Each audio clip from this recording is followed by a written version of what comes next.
So what we're doing here is very similar to the solving equations that we've been working on.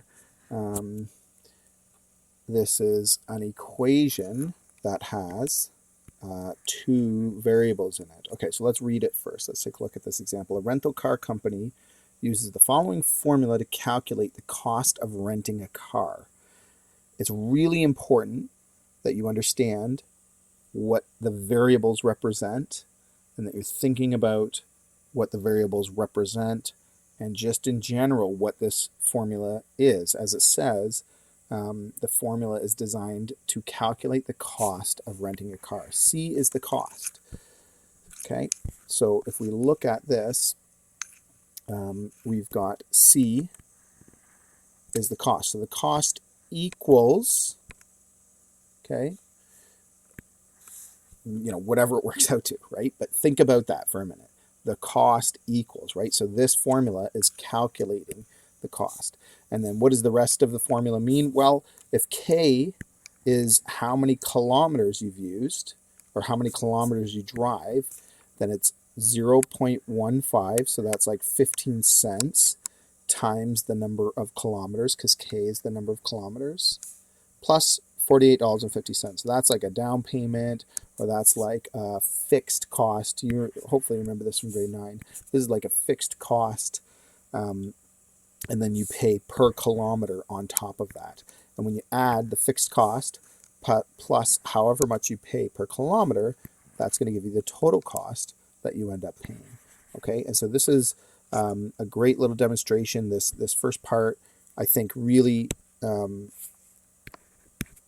helps us understand what's happening.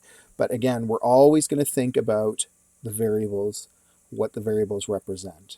Okay, so we've got our formula, C equals 0.15 times K plus 48.50.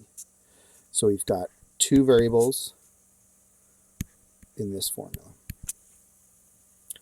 And so it says find the cost to travel 200 kilometers. Well, 200 kilometers, that is our K. K is the distance in kilometers. So I'm going to put 200 in for K, and I'm going to find the cost, right? So it says calculate that. So this is similar to some of the substitution that we did earlier, 0.15 times K, but now I have a value for K. That's all that an equation or formula or these things are, is it has variables that are holding the place of a possible value. So now I have a value and I can put it in place.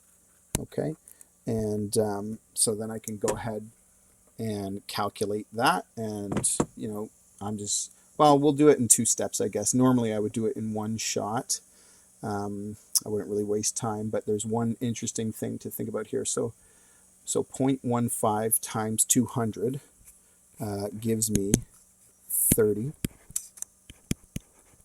And so just for our understanding and our thinking, this actually is a nice way of expressing, you notice that this is how much we're paying in the per kilometer part. And then as we said before, that's the fixed cost. So that part hasn't changed. 48.50 has not changed, but this part changes depending on how many kilometers. If I went more kilometers, that would be bigger. If I went 400 kilometers, that would be 60. If I went fewer kilometers, if I went 100 kilometers, that would be 15. If I went, even fewer, it would be a lot less as well. So that part changes depending on how many kilometers, and this part never does, right? And again, that's from grade 9. You talk a lot about that in grade 9. So let's add those together.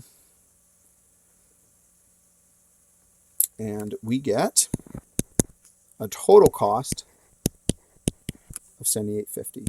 Therefore, the total cost is $78.50 to rent the car, and then on top of that, the cost of the per kilometer cost, right? So the total cost ends up being $78.50. Okay, so let's take a look at B. Same idea, same formula. And this is what we're really focusing on today, is this idea that you can take a formula like this and you can solve it for any of the variables in the formula. That's the important part. So again, we have two variables, okay? But in this case, for question B, find the number of kilometers. So there's our unknown. If the cost is $101, okay, 0.00, so that's the same as 101. So I put 101 in. 0.00 equals 0.15 times k plus 4850. Okay, and so now imagine k is like my x. This is what we've been working on over the last many days, is how do I isolate k? How do I get all the other junk away from k so that I can figure out what k equals? Okay, so that's what we're trying to do, and that's the power of solving an equation. So I'm just going to take this over here because I've run out of space. Okay, and what I'll rewrite it. So 101 equals 0.15k plus 48.5. And so we're going to do the same thing. We're going to get rid of this guy first, 48.5. And whatever I do to one side, I have to do the same to the other. Okay, and so 101 minus 4850 gives me 5250, or just 52.5. You don't need that last zero. In this case, 0.15k, and then divide both sides by 0.15.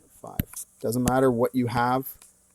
Remember, k is like our x in this case, so it doesn't matter what you have. You divide by whatever's beside the variable in that last step. So divide by 0.15, divide by 0.15. Okay, and then 52.5 divided by 0.15 gives me 350. Therefore, you can travel. Go back and think about what the question was asking. Let's take a look. Remember, it was asking, find the number of kilometers driven if the cost was $101. So let me make a better sentence of that. Therefore, the number of kilometers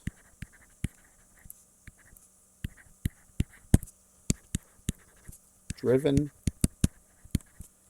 is 350. Okay, to cost $101. It's nice when you're doing these real life applications because you can think, does that make sense? So if I drove 0 kilometers, wouldn't make any sense to rent a car and drive 0 kilometers, but if I did, this part would be all gone, and I would just pay $48.50.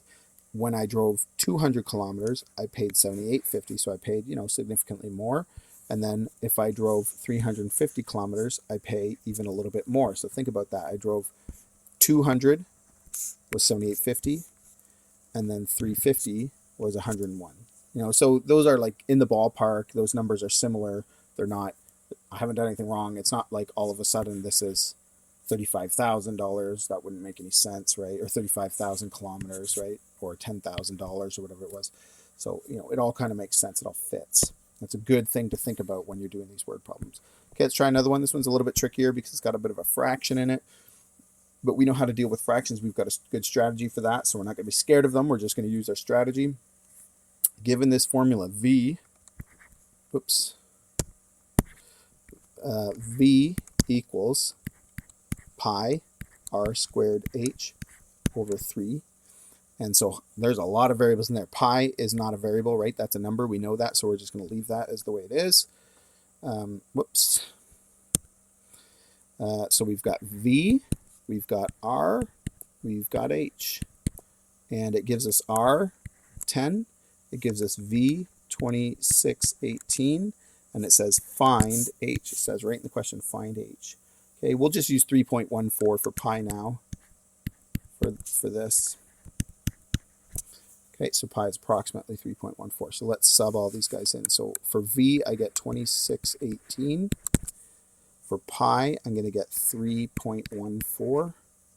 Then I get R, which is 10 squared. I get H, that's what I'm looking for, and over 3. So what did I do here? I subbed in for for V, I subbed in for R, and I subbed in a number for pi instead of using the symbol so that we can actually start to pick this apart. So the first thing I'm going to do is multiply both sides by 3. Okay, and what is 3 times 2618 is 7854. So that equals 3.14, and I can do the 10 squared part too, just to make things a little bit simpler. That's 100 times h, okay? And then I'm going to divide by, I can divide by both at the same time. If you want to do them individually, you can, but I can divide by both 3.14 and 100 at the same time. So on both sides, 3.14 and 100. And so these cancel and these cancel, they divide to 1, and I get 7854 divided by 3.14. Okay. Oops, mistake on my calculator. 7854. So I divide by 3.14 and then divide again by 100. Okay, and I get about, I'm going to round to 1 decimal place, or let's do 2 decimal places actually, 25, whoops, point. It's a good idea for you to try this as well. Make sure you get the same answer. So I've rounded and I get h to be about 25 units, whatever, it doesn't say units, so whatever units we're working in. Okay, so this is a formula that would find the volume of a cone. Okay, and so the way the formula is written, we need to have the radius, we need to have the height, and what the formula does is it gives us the volume of the cone. But what if you want to use the same formula instead to find the height? Or you could also use it to find the radius.